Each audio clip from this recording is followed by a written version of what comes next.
That's what biggest was in Central Harvard. He did not graduate in 1975. Initially, he was enrolled as a pre-law mathematics student. He dropped mathematics to switch to computer science. That's where he was able to build the very first algorithm that gave him a lot of fame at Harvard. And he took 2 years of leave and he never came back. He came back only for 6 years to get his honorary degree. The biggest never graduated. And the same really way he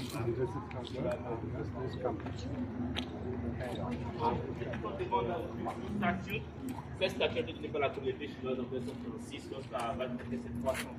C'était pour dire merci à toute la connaissance et la culture que la communauté chinoise a expérimenté ici. Donc en 2036, Harvard aura 400 ans. La statue appartenait à un empereur dans le 14e siècle, ça a été racheté par la communauté chinoise. Elle a été faite en marbre et elle a été ramenée ici en 1936 pour commémorer le 300e anniversaire de l'université d'Harvard. Donc en 2036, Harvard aura 400 ans. Et après l'histoire, la statue représente un dragon qui a été puni. Et ils ont mis des livres sur son dos comme une punition. Le bâtiment derrière vous, là, une autre devinette, ça c'est un président maintenant. Qui a vécu là, selon vous? Obama est venu ici au doctorat. Ici, c'est les résidences des premières années et deuxième année. Obama et sa femme sont venus au doctorat ici.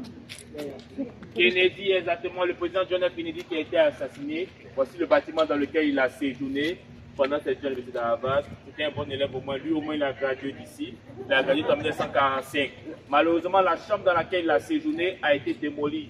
Dans les années 90, l'université a décidé de faire des rénovations pour aider les personnes avec des disabilités à avoir accès à ce bâtiment-là. Alors, ils ont conçu un ascenseur qui passait dans sa chambre. Donc, chaque année, le premier étudiant qui a accès à ce bâtiment-là choisit sa chambre et la chambre de John F. Kennedy. Et il y a un livre qu'il a laissé avec des mots d'encouragement et de félicitations à tous les étudiants qui vivent dans ce bâtiment-là. Donc, c'est là où JFK a été pendant cette université d'Harvard. Il a gagné en 1945. Juste après, il a joué le US Navy. Comme vous le savez, la famille Kennedy vient de Boston. La plupart des enfants Kennedy ont fait l'université d'Harvard. Et c'est là que JFK a été. Et maintenant, nous devons voir la plus grande bibliothèque scolaire au monde, de Harry Ellis White. Voilà. Okay.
White Memorial Library.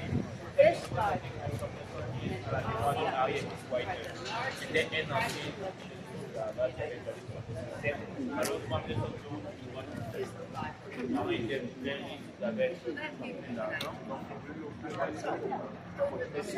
il a fait la vie. Sa mère est à droite la première condition de la manière que le bâtiment a été conçu devant elle ne doit jamais être modifiée. Deuxième condition, le bâtiment doit avoir une chambre où le portrait de son fils est représenté. Chaque jour des fleurs fraîches de sa femme. Il prenait son pied jusqu'à la chaque jour des fleurs fraîches de sa femme. La troisième condition, le cœur de la valeur savannager, le charme.